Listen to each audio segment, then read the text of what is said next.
চন্দনপুরের ঘন আর নির্জন জঙ্গলের পাশ দিয়ে এক বিশাল আর রহস্যময় নদী বয়ে যেত। সেই নদীর জলে অদ্ভুত আর ভয়ঙ্কর সব ঘটনা ঘটত।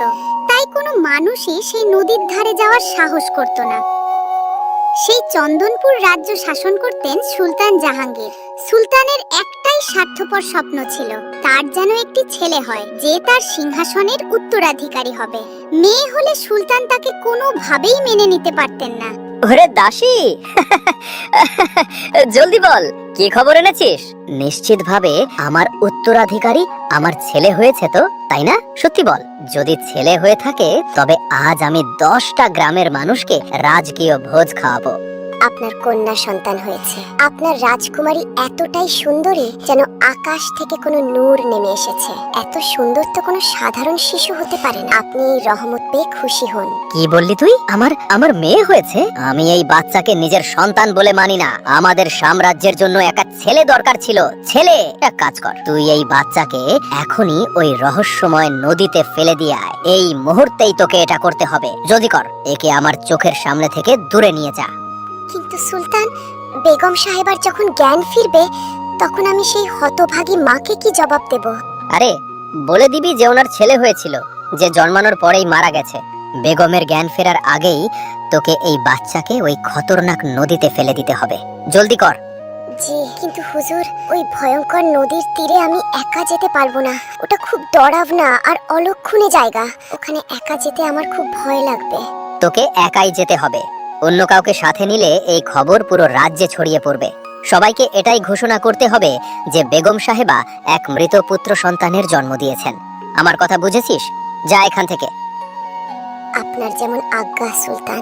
আর হ্যাঁ, মনে রাখিস, আমাদের হুকুম মেনেই যেন প্রতিটি কাজ হয়, কোনো ভুল যেন না হয়। ঠিক আছে হুজুর, এখন কি আমি যেতে পারি? ঠিক আছে, যেতে পারিস তুই। ওই রাজ্যেরই সীমানায় নদীর অন্য এক শান্ত তীরের কাছে আরবাজ নামে এক গরিব জেলে থাকতো। সে তার স্ত্রী জোয়ার সাথে নদীর ধারের এক ছোট্ট কুঁড়ে ঘরে বাস করত।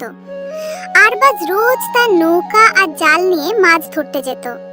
মাঝে মাঝে জোয়াও তাকে সাহায্য করার জন্য সাথে যেত। আর কত দূর হাঁটবো আমরা?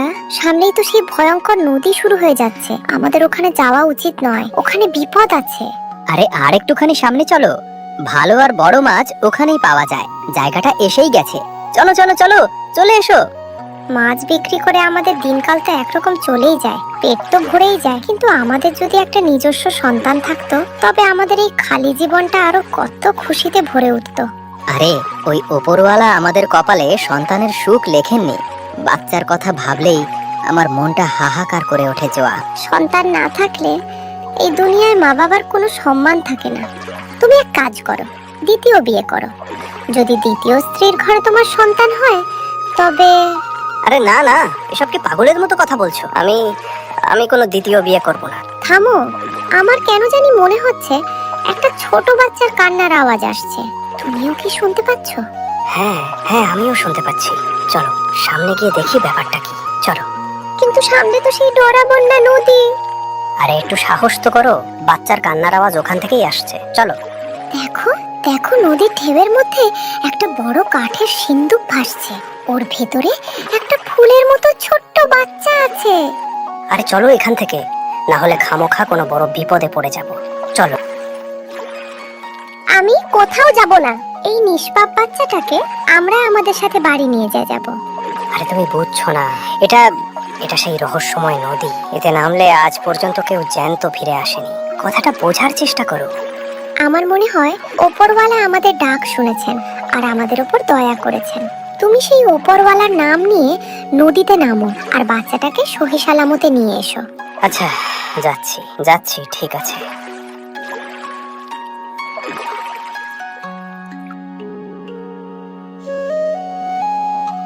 আজ থেকে এই ছোট্ট প্রাণটা আমাদের মেয়ে। তাই না? কত সুন্দর একটা বাচ্চা, একদম রাজকুমারীর মতো। দেখো তো একে। আচ্ছা, এবার বলো তো, এই লক্ষ্মী বাচ্চাটার নাম কি রাখা যায়? ও আমাদের অন্ধকার জীবনে আলো নিয়ে এসেছে। ওর নাম নূর রাখাই ঠিক হবে। হ্যাঁ, আজ থেকে নূরকে নিয়ে আমাদের এক নতুন জীবন শুরু হবে। আজ আর আমার মাছ ধরার কোনো দরকার নেই। চলো খুশি মনে বাড়ি ফিরি।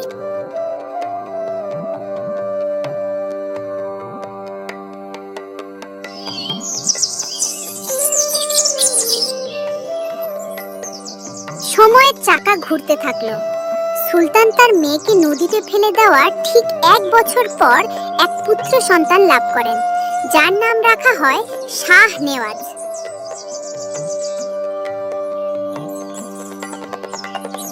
মানুষের কর্মের ফল তাকে কখনোই ছেড়ে দেয় না। সিংহাসন আর রাজমুকুটের অন্ধ লোভে আজ আমাদের নিজের ছেলেই আমাদের এই জেলখানায় বন্দি করে দিল। কয়েক বছর পর তো এমনিতেও সেই এই রাজত্ব পেত। কিন্তু কোন ছেলে কি তার নিজের মা বাবাকে এভাবে বন্দি করতে পারে? আগে তো ওর মধ্যে সিংহাসনের এমন লোভ কোনোদিন ছিল না। হঠাৎ এমন কি হলো যে ওর এখনই সুলতান হতে হলো? আমাদের সব থেকে বড় ভুল ছিল ওর বিয়ে দেওয়া। ওই বিয়ের পরেই ওর মধ্যে এই নোংরা বদল এসেছে। বিয়ের 3 মাসের মধ্যেই সে আমাদের বন্দি করেছে।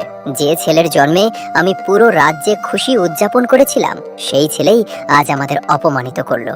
আমার সব মনে আছে। 22 বছর আগে আমি এক মৃত বাচ্চার জন্ম দিয়েছিলাম। যদি আমার সেই প্রথম সন্তান বেঁচে থাকতো, তবে আজ হয়তো আমাদের বার্ধক্যের এই দশা হতো না। এখন ওসব ভুলে যাও। পুরনো কথা ভেবে কষ্ট পেয়ে এখন আর কোনো লাভ হবে না। এক মা তার হারানো সন্তানকে মরার আগে পর্যন্ত ভুলতে পারে না। সুলতান, বেগম সাহেবা, আপনাদের জন্য খাবার আনা হয়েছে। আমাদের জন্য এই শুকনো রুটি আর পাতলা ডাল? আরে একজন সুলতানকে কি এই খাবার দেওয়া হবে? আমার হাত পা বাঁধা। নতুন সুলতানের থেকে যেমন কড়া নির্দেশ পাই, আমি তেমনটাই করি, নয়তো আমার নিজের প্রাণ সংশয় হয়ে পড়বে। আমার এই শুকনো খাবার খেতে কোনো আপত্তি নেই, আমি খেয়ে নেব। বেগম সাহেবা, আপনার এই অবস্থা দেখে আমার বুক ফেটে যাচ্ছে। এত ভালো মানুষ হয়ে আপনার এই যন্ত্রণাদায়ক অবস্থা আমি সহ্য করতে পারছি না। তুই মন খারাপ করিস না, আমাদের কপালে হয়তো এটাই লেখা ছিল। বেগম সাহেবা, আমি এখন আসছি। সুযোগ পেলে লুকিয়ে আপনাদের সাথে দেখা করতে অবশ্যই আসব।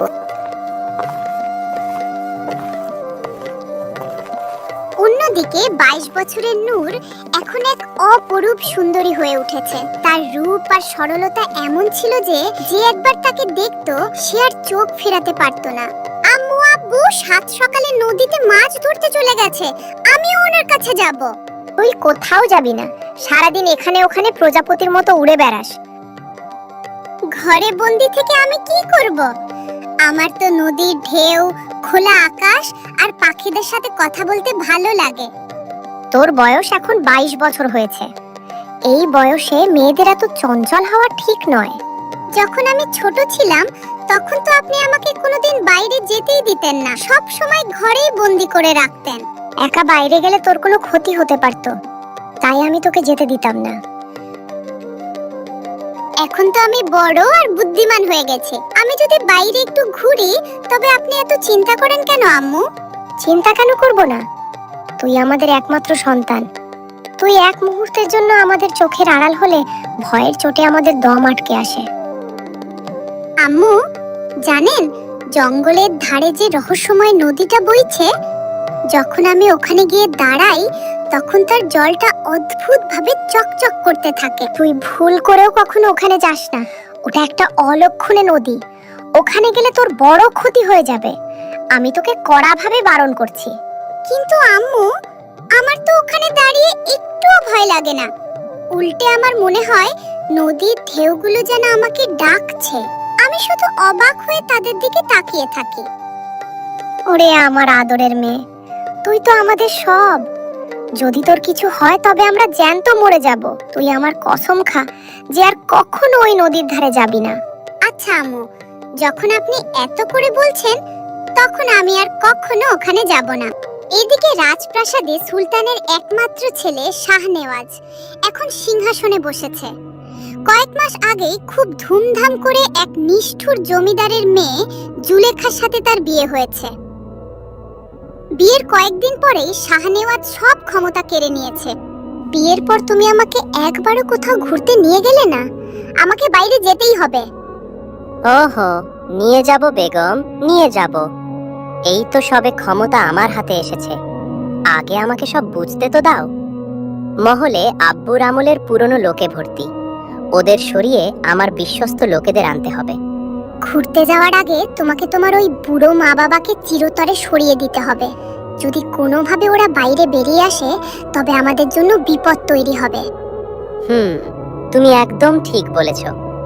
এক কাজ করা যাক, জঙ্গলের পাশে যে ভয়ঙ্কর নদীটা আছে তারই ধারে মা বাবাকে গাছের সাথে বেঁধে ফেলে আসা উচিত। আমি শুনেছি ওখান থেকে কেউ জ্যান্ত ফিরে আসে না। তবে তো এটা খুব ভালো হবে, কিন্তু তুমি নিজে গিয়ে ওদের বেঁধে আসবে।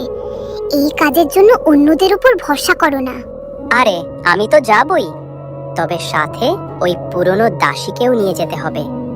ও খুব বিশ্বস্ত আর ভীতু, ওকে যা বলা হবে ও তাই করবে। আমার আব্বু মহলের দেখভালের জন্য নিজের কিছু খাস লোক পাঠিয়েছেন, তারা কাল থেকেই কাজ শুরু করে দেবে। হ্যাঁ, কিন্তু কাল আমাকে একবার গ্রামে যেতে হবে। আমার সাথে নতুন উজিরও থাকবে, যারা এখনো খাজনা দেয়নি তাদের থেকে কড়াকড়ি ভাবে আদায় করতে হবে। কোনো গরিবের ওপর কোনো দয়া করা হবে না। আচ্ছা, এবার এসব কথা থাক, আমরা কোথায় ঘুরতে যাব সেই ব্যাপারে ভাবো। আমরা গুলশানে নূরের সুন্দর উপত্যকা দেখতে যাব। ওখানকার সৌন্দর্য আমরা দুজনে একসাথে দেখব। সত্যি আমার আর ধৈর্য ধরছে না। আরে একটু ধৈর্য ধরো মালিকা, আগামী মাসেই আমরা ওখানের জন্য বেরোবো। এখন সকালে জলদি উঠতে হবে। চলো এবার বিশ্রাম করি। জোয়া কোনোভাবেই তার আদরের নূরকে একা বাইরে বের হতে দিত না। তার মনে সব সময় একটা অজানা ভয় কাজ করত যে ওই নদী বুঝি তার সন্তানকে কেড়ে নেবে। নূরও ইদানিং তার আম্মুর কথা মেনে একা বাইরে যেত না। সে তার বাবা আরবাজের সাথে মাঝে মধ্যে নৌকায় মাছ ধরতে নদীতে যেত। ওরে মা জননী, তুই আমার সাথে কড়া রোদে না এলেও পারতিস।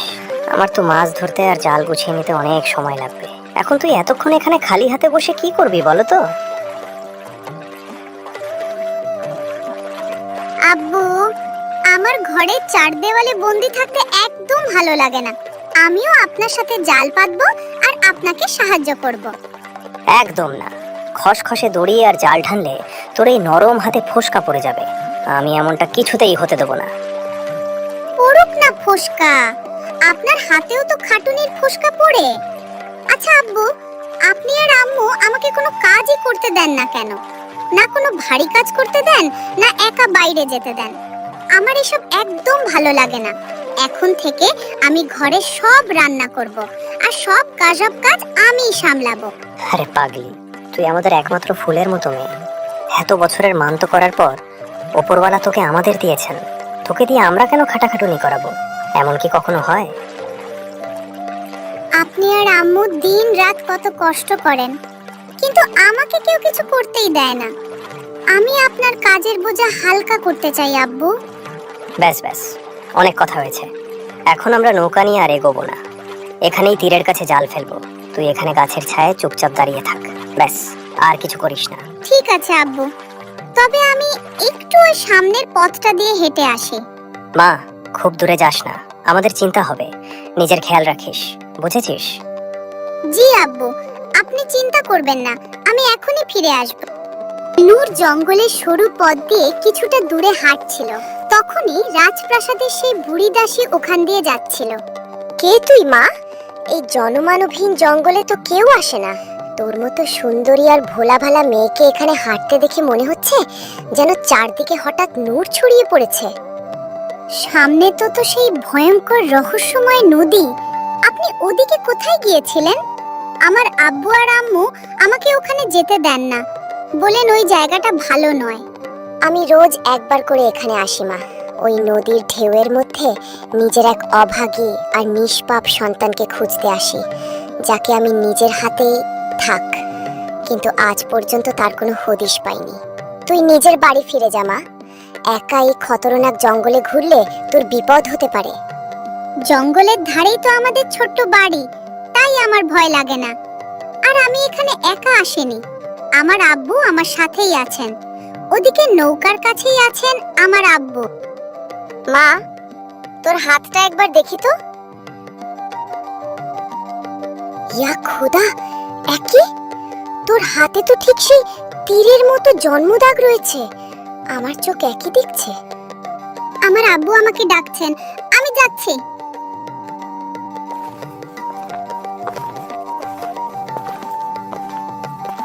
22 বছর আগে যে ফুলের মতো বাচ্চাটাকে আমি বাধ্য হয়ে এই নদীর নিষ্ঠুর জলে ভাসিয়ে দিয়েছিলাম, তার হাতেও ঠিক এই রকম একটা তীরের দাগ ছিল। ইয়া আল্লাহ, এটা কি সেই মেয়েটি? 22 বছর ধরে আমি নিজের পাপের প্রায়শ্চিত্ত করতে রোজ এই নদীর ধারে আসি। যদি এটা সত্যি হয়, তবে আমাকে এই মেয়ের আসল পরিচয় জানতেই হবে, আমাকে খুঁজে বের করতেই হবে।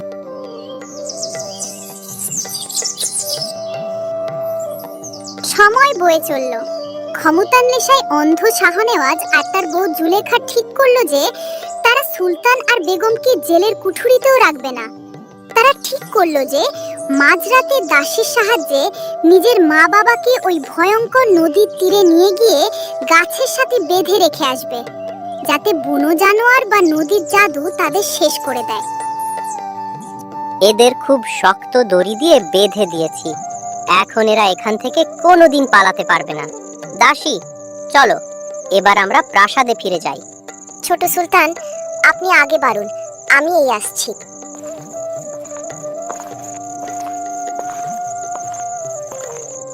সুলতান, বেগম সাহেবা, আমি আপনাদের হাত আর মুখের বাঁধন খুলে দিচ্ছি। আপনারা রাতের অন্ধকারই এখান থেকে অনেক দূরে পালিয়ে যান। আমি তো স্রেফ হুকুমের গোলাম, যে সিংহাসনে বসে দাসীকে তার অন্যায়েরই সাথ দিতে হয়। যেমন 22 বছর আগে আপনাদের কথা মতো আমি করেছিলাম। আমি এখন যাচ্ছি। শাহনেওয়াজ যদি আমাকে এখানে দেখে ফেলে, তবে আমার প্ল্যান সংশয় হতে পারে। আর হ্যাঁ, একটা কথা মনে রাখবেন, ভুল করেও রাজপ্রাসাদে ফেরার চেষ্টা করবেন না। আপনারা যদি ওখানে যান, তবে অকালেই মারা যাবেন। তুই চলে যা দাসী, এখানে দেরি করলে তোর ক্ষতি হবে। আমি চললাম হুজুর।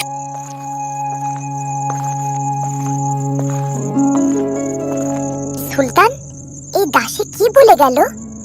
বলছিল যে 22 বছর আগে আপনি কিছু করেছিলেন। বেগম, দাসীর কথা আমি ঠিক বুঝতে পারিনি, বয়সের সাথে ওর মাথাটা গেছে। আমাদের এখান থেকে তক্ষুনি পালাতে হবে। ঘুটঘুটে অন্ধকার, চলো এখান থেকে বেরোই। না, আমি এখান থেকে কোথাও যেতে চাই না। আমি আজকের রাতটা এখানেই কাটাতে চাই। এই নদীর ঢেউগুলো আমাকে নিজের দিকে টানছে।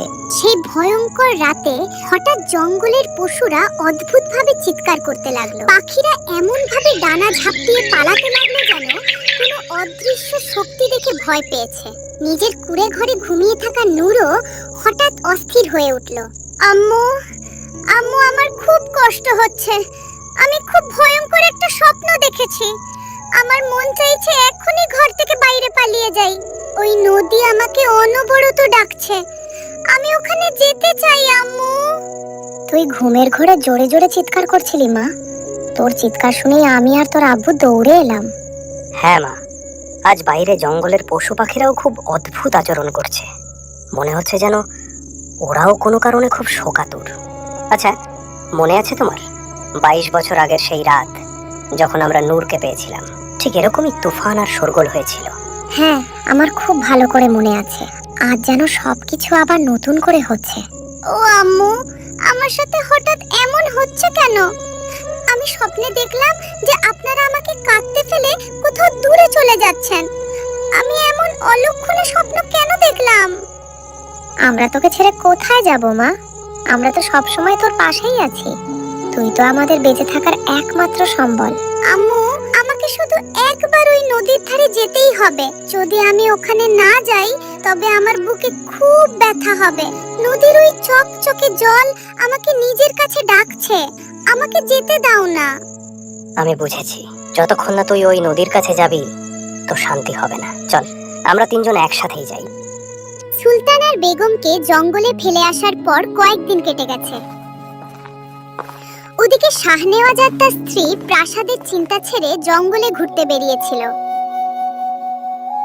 অদ্ভুত, সত্যিই অদ্ভুত। কত সুন্দর দৃশ্য। এখানে এসে মনে হচ্ছে আমি এই শান্তির মধ্যে পুরোপুরি হারিয়ে গেছি।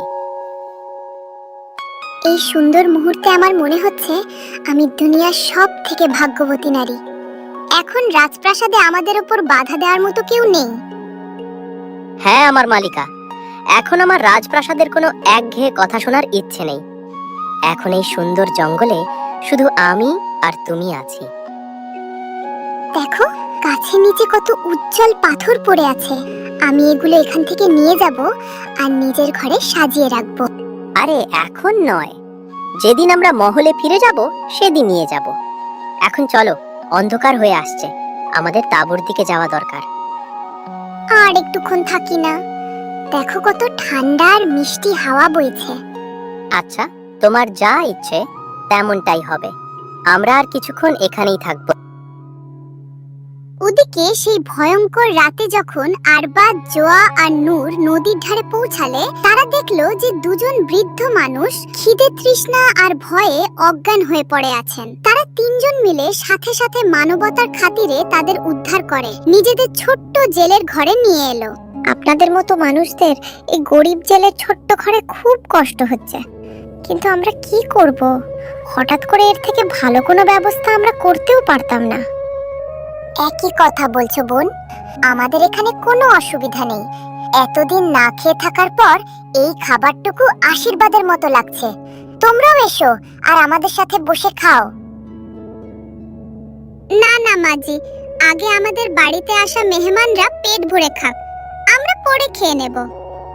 মা, তোর এই মিষ্টি কথা শুনে আমার মনে এক অদ্ভুত পবিত্র অনুভূতি হচ্ছে। তোর সরলতা আর রূপ সত্যি মন কেড়ে নেয়। সত্যি বলছি, এমন ভালো মানুষ আমি জীবনে দেখিনি। আপনারা দুজন তো আমাদের এই পুরো রাজ্যের সুলতান আর বেগম। আমরা আপনাদের চিনতে পেরেছি, কিন্তু আপনাদের এমন করুণ দশা হলো কি করে? কি আর বলবো, আমাদের নিজের ছেলেই সিংহাসনের লোভে আমাদের মৃত্যুর মুখে ঠেলে দিয়েছে। তোমরা যদি সেই তুফানি রাতে না পৌঁছাতে, তবে হয়তো আজ আমরা বেঁচে থাকতাম না। কিন্তু তোমার এই মেয়ের মুখ দেখে আমাদের ক্ষতবিক্ষত মন অনেক শান্তি পাচ্ছে। একদম সত্যি বলছেন সুলতান। মানুর, তোর মধ্যে এমন কিছু একটা আকর্ষণ আছে যে তোর কথা শুনলে আমাদের সব দুঃখ ভুলে গিয়ে মনটা খুশিতে ভরে যায়। আপনারা দুজন মন থেকে খুব ভালো মানুষ, তাই আপনাদের আমার কথা ভালো লাগছে। এখন আমরা অনেক বিশ্রাম করেছি, এবার আমাদের যেতে হবে। আমরা আর কতদিন তোমাদের মতো গরিবদের উপর বোঝা হয়ে থাকবো? আপনারা কোথাও যাবেন না হুজুর। আপনার ছেলে বাইরে নিজের গুপ্তচর পাঠিয়ে রেখেছে। বাইরে বেরোলেই আপনাদের সাথে আবার কোনো অঘটন ঘটতে পারে। হ্যাঁ আম্মু, একদম ঠিক বলছে। আপনি একবারও এখান থেকে যাওয়ার কথা ভাববেন না। যতক্ষণ না আপনাদের উপর থেকে সব বিপদ কাটছে, আপনারা নিরাপদে আমাদের সাথেই এখানে থাকুন। তোর মনটা অনেক বড় মা। ঠিক আছে, তোর এই ভালোবাসার কথা আমরা ফেলতে পারছি না। রেশম উপত্যকার সেই সুন্দর নদী ভ্রমণ শেষ করে শাহনেওয়াজ আর তার স্ত্রী জুলেখা রাজপ্রাসাদে ফিরে এসেছিল। শাহনেওয়াজ ফিরেই নিজের কঠোর নিয়মে প্রাসাদের সব কাজকর্ম সামলাতে শুরু করলো। কিন্তু ভাগ্য হয়তো অন্য কিছু লিখে রেখেছিল। হঠাৎ এক ভয়ঙ্কর দুর্ঘটনা ঘটে গেল। শিকারের জন্য ঘন জঙ্গলে যাওয়া শাহনেওয়াজ একটি অত্যন্ত বিষধর সাপের কামড়ে মারাত্মক জখম হলো। হয়তো এবার আমি আর বাঁচব না। এই ভয়ঙ্কর বিষ আমার পুরো শরীরে দ্রুত ছড়িয়ে পড়ছে। ওরে বাবারে, আমাকে বাঁচাও, আমার শরীরে অসহ্য যন্ত্রণা হচ্ছে। এইসব তোমার নিজের করা পাপের ফল। 22 বছর আগে আপনার বাবা এক নিষ্পাপের সাথে মহা পাপ করেছিলেন, আর এখন আপনি নিজের জন্মদাতার সাথে। মনে রাখবেন, ওপরওয়ালার লাঠির কোনো আওয়াজ হয় না। প্রকৃতি তার অপরাধীদের শাস্তি অবশ্যই দেয়। এসব কি উল্টোপাল্টা বকছো তুমি? তুই একটা সামান্য দাসী হয়ে এমন অলক্ষণে কথা বলার সাহস পাস কি করে? ছোট বেগম, আমি যা বলছি তা তেতো কিন্তু সত্যি। 22 বছর আগে সেই রাতে বেগম সাহেবা এক নূরের মতো মেয়ের জন্ম দিয়েছিলেন। কিন্তু শুধুমাত্র মেয়ে হওয়ার কারণে আপনার শ্বশুর সুলতান তাকে ওই ভয়ঙ্কর নদীতে ফেলে দেওয়ার হুকুম দিয়েছিলেন। আর তারপর এই ছোট সুলতান ক্ষমতার নেশায় কি করলেন? নিজের বৃদ্ধ মা বাবাকে ওই খতরনাক নদীর ধারে পশুর মতো বেঁধে মরার জন্য ফেলে এলেন। এবার দেখুন, এখন সেই শাহনেওয়াজ সাপের বিষে মরার জন্য ছটফট করছে। ছোট বেগম, আপনিও নিজের কর্মফল নিয়ে সাবধান থাকুন। ওপরওয়ালার বিচার আর পাপ কাউকে ছেড়ে কথা বলে না। আমি সত্যি মহা পাপ করেছি। আমি আমার জন্মদাতা মা বাবাকে অকালে মরার সাজা দিয়েছি।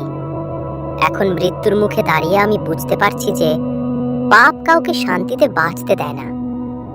দাসী, ও দাসী, তুমি এখনই আমার মা বাবাকে খুঁজে বের করো। যদি তারা এখনো বেঁচে থাকেন তবে তাদের সম্মানের সাথে প্রাসাদে ফিরিয়ে আনো। নিয়ে এসো তাদের, আমার তাদের কাছে ক্ষমা চাই। আমি আজই এখনই তাদের খোঁজার ব্যবস্থা করছি। যদি তাদের জীবিত পাই তবে তাদের পা ধরে আমি ফিরিয়ে আনব। আমি তো এখনই আমার বাবার বাড়ি চলে যাব। আমি এখানে এই অলক্ষণে জায়গায় আর থাকতে পারবো না। আজই এখানখান থেকে বেরিয়ে যাব। এখন চিন্তা করে আর কেঁদে কি হবে? জুলেখা, আমার মৃত্যুর এই সময়ে তুমি আমাকে যন্ত্রণার মধ্যে ফেলে চলে যেতে চাইছো?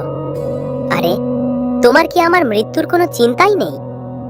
এখানে তোমার পাশে থেকে আমি আর কি করতে পারি? যদি আমার এখানে বসে থাকলে তুমি ঠিক হয়ে যেতে বা শরীর থেকে বিষ বেরিয়ে যেত, তবে আমি অবশ্যই থাকতাম। ঠিক আছে, তবে স্বার্থপরের এই দুনিয়া, তুমি যেতে পারো। আমার শেষ নিঃশ্বাস পর্যন্ত আমি তোমাকে আটকাবো না। যাও এখান থেকে। অন্যদিকে সুলতান আর বেগম একদিন কাউকে কিছু না বলে সেই গরিব জেলে আরবাজের ঘর থেকে চলে গেলেন। ওই গরিবের ঘরে নিজেদের বোঝা হয়ে থাকা আর লুকিয়ে থাকা তাদের একদম ভালো লাগছিল না।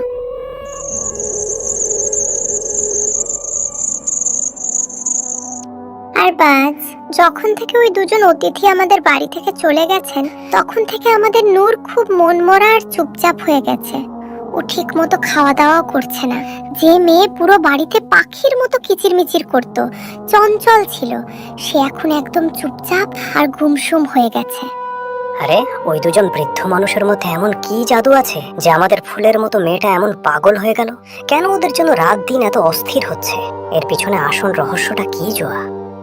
এমন নয় তো, ওদের সাথে আমাদের নূরের কোনো পুরনো বা রক্তের সম্পর্ক আছে? আরে, তুমিও কেমন পাগলের মতো কথা বলছো? আরে বাবা, এই মেয়ে আমাদেরই মেয়ে। একে আমরা নদী থেকে পেয়েছি। এই দুনিয়ায় আমাদের ছাড়া ওর আর কারো সাথে কোনো সম্পর্ক নেই।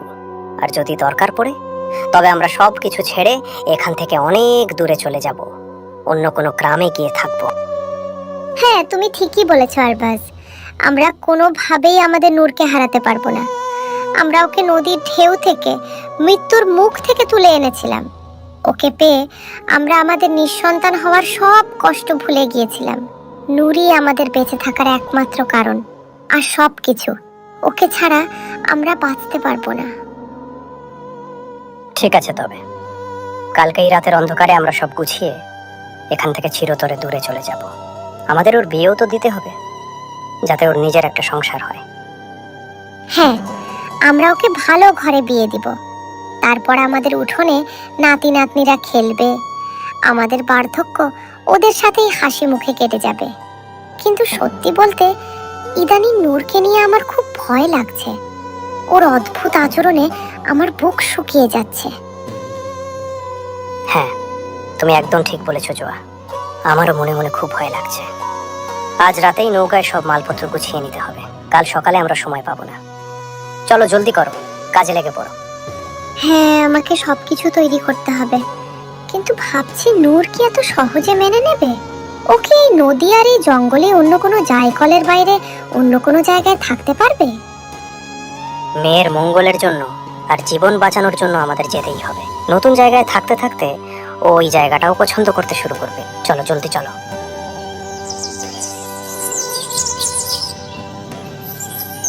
শাহনেওয়াজকে সাপে কাটার পর সেই দাসী পাগলের মতো সুলতান বেগমকে পুরো জঙ্গলে হন্যে হয়ে খুঁজছিল।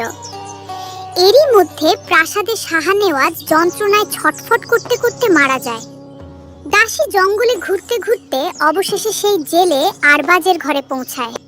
আরে মা, তুই তুই এখানে?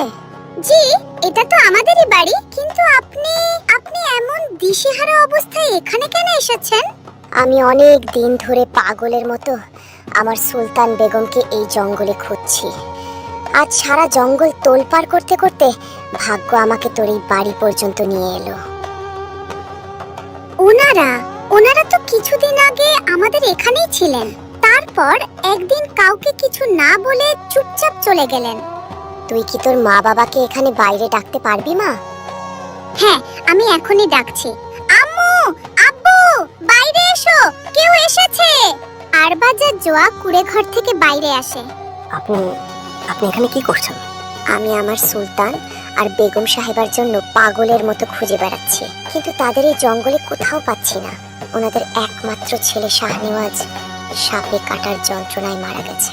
মরার আগে সে শুধু একবার নিজের জন্মদাতা মা বাবার সাথে দেখা করতে চেয়েছিল, ক্ষমা চাইতে চেয়েছিল, কিন্তু সেই হতভাগারা আমাকে কোথাও দেখা দিলেন না। ওনারা দুজনে কিছুদিন আমাদের এখানে নিরাপদে ছিলেন, এখন ওনারা কোথায় গেছেন তা আমরা জানি না। আপনারা কি ওপরওয়ালাকে সাক্ষী রেখে আমাকে একটা সত্যি কথা বলবেন? সত্যি করে বলুন তো, এই মেয়েটা কি, এটা কি সত্যি আপনাদের নিজের মেয়ে? আপনি সব কি আজে বাজে কথা বলছেন? এই আমাদেরই মেয়ে, আমাদের একমাত্র প্রাণ। আপনি এখন এখান থেকে যেতে পারেন। আমি আপনাদের অনেক আগে থেকেই চিনি জেলে ভাই। যতদূর আমার খবর আছে আপনাদের নিজের কোনো সন্তান ছিলই না। তবে রাতারাতি সুন্দরী মেয়ে কোত্থেকে এলো? ওর এই নরম হাতে সেই তীরের মতো জন্ম দাগটা আছে।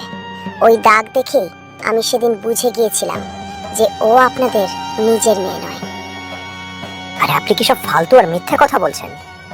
আমাদের আপনার এই বানানো গল্প শোনার কোনো ইচ্ছে নেই। যান এখান থেকে। আম্মু, আব্বু, এই মহিলা কি বলছেন?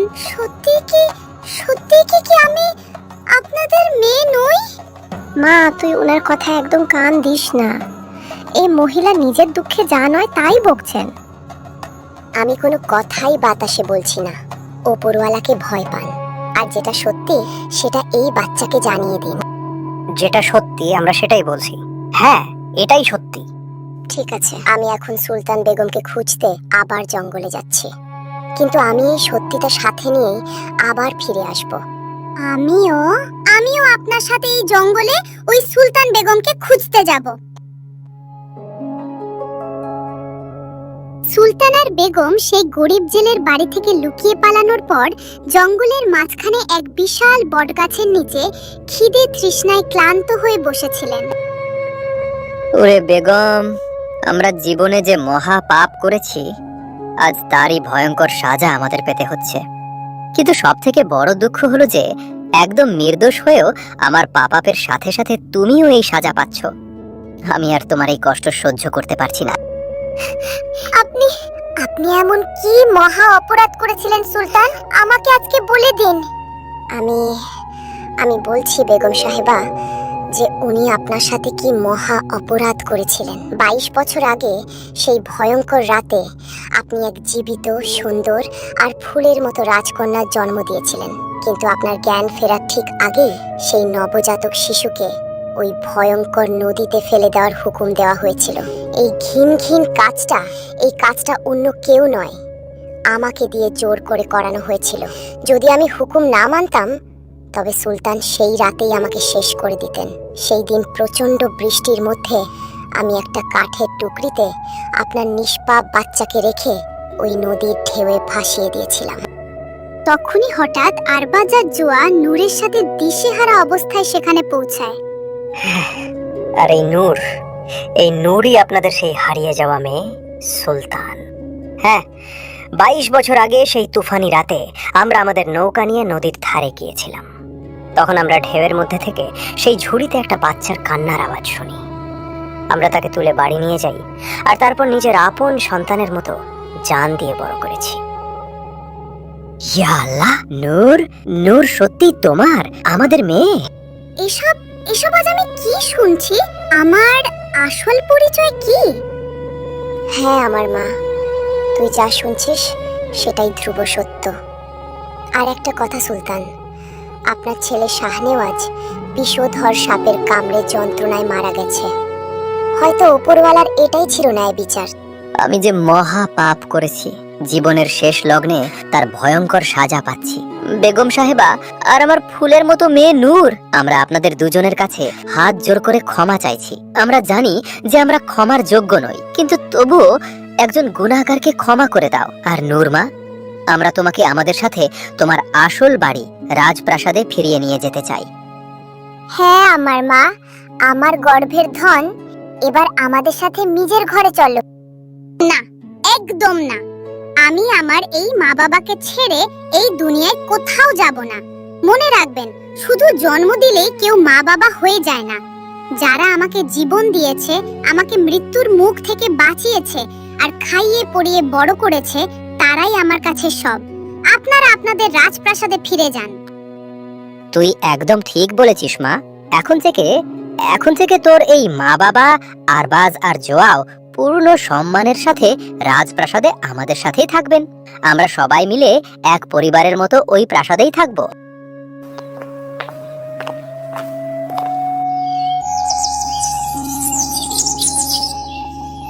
এরপর কয়েক মাস কেটে গেল। সবাই নিজেদের মান অভিমান ভুলে রাজপ্রাসাদে সুখ, শান্তি আর ভালোবাসা নিয়ে একসাথে জীবন কাটাতে লাগলো। আজ থেকে আমার এই রাজ্যে আর কখনো কোনো গরিব, জেলে বা অসহায় মানুষের উপর কোনো অত্যাচার হবে না। রাজপ্রাসাদের যত পুরনো মানুষকে বের করে দেওয়া হয়েছিল তাদের আবার সম্মানের সাথে ফিরিয়ে আনা হবে। আমার মেয়ে নূর, এখন থেকে এই রাজপ্রাসাদ আর রাজ্যের অর্ধেক দায়িত্ব তোমারও। আজ থেকে আরবাজ আর নূর মিলে এই প্রাসাদের সব দায়িত্ব আর বিচার ব্যবস্থা সামলাবে। এখন আর শুধু অতিথি নন, এই প্রাসাদের অবিচ্ছেদ্য অংশ। আরে সুলতান, আপনি এসব কি বলছেন? আপনি আমাদের আপনার দরবারে আশ্রয় দিয়েছেন, এত সম্মান দিয়েছেন, এটাই আমাদের জন্য অনেক। আমাদের মেয়ের সাথে সব সময় থাকতে পারছি। আমাদের মতো গরিবদের জন্য এর থেকে বড় সম্পদ আর কিছু হতে পারে না। আমার মা বাবা যেখানে থাকবেন, আমিও ওনাদের সাথে সেখানেই থাকব। এই প্রাসাদের সিংহাসন বা ক্ষমতার প্রতি আমার মনে কোনো লোভ নেই। আমরা সবাই শুধু একসাথে এক পরিবার হয়ে ভালোবাসায় থাকতে চাই। এরপর সবাই নিজের ভুল থেকে শিক্ষা নিয়ে রাজপ্রাসাদে সুখ, শান্তি আর সাম্যের সাথে জীবন কাটাতে লাগলো। জয় হলো মনুষ্যত্ব আর ভালোবাসার। এমন আরো হৃদয়স্পর্শী আর মজার গল্প দেখতে আমাদের চ্যানেলটিকে সাবস্ক্রাইব করতে ভুলবেন না।